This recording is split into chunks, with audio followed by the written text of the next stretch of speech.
In courageous followership, followers don't serve leaders. Rather, followers and leaders mutually serve a common purpose.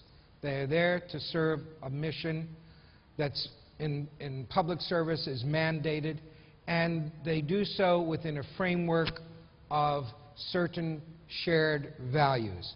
The values don't necessarily have to be completely shared, but a certain overlap of shared values. That's the basic model.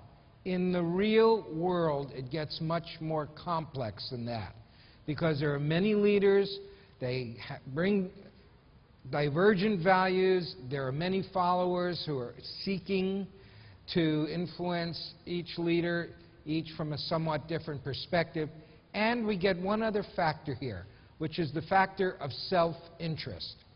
All individuals bring self-interest to the relationship. This isn't bad, it's human nature, as long as the self-interest doesn't override or eclipse the common purpose.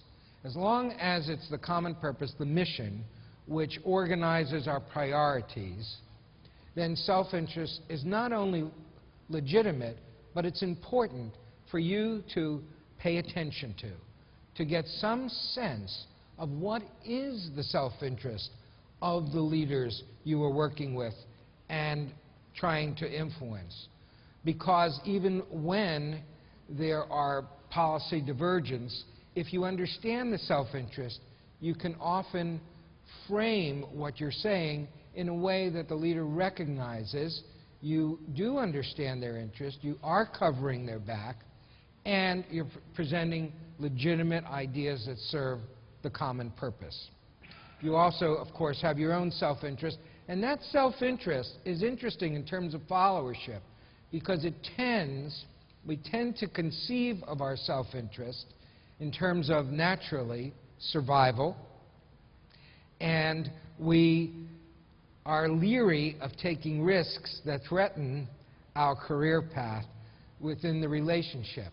Part of my observation is that we sometimes exaggerate internally in our own minds the extent of the risk, and that oftentimes having respectful but candid conversations do not inherently bring risk. Sometimes, in fact, they bring reward. Sometimes they're what creates an authentic relationship with a leader of mutual respect.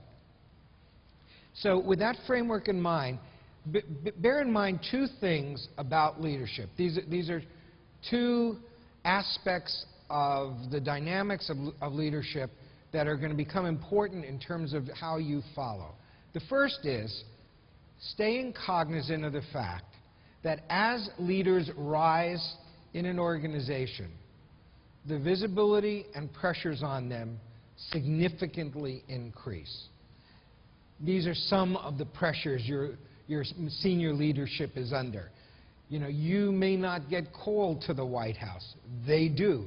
You may not sit in front of the congressional committee. They do. You may not have to answer the press questions. They do. How do you help them manage those pressures so that they come out whole, they come out with their reputations intact? Can go a long way to establishing the kind of relationship we all aspire to, so that we are players, we can influence, at least at times, the thinking and decisions of leadership. So that's point one.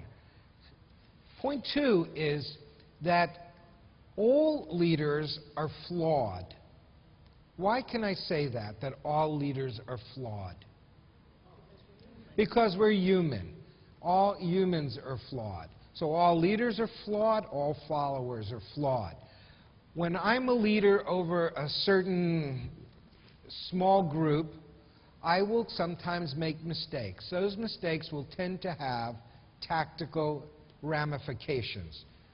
I have to then take responsibility for my mistakes and remedy them. When you get very senior, those flaws magnify, and the mistakes you make tend to have strategic consequences.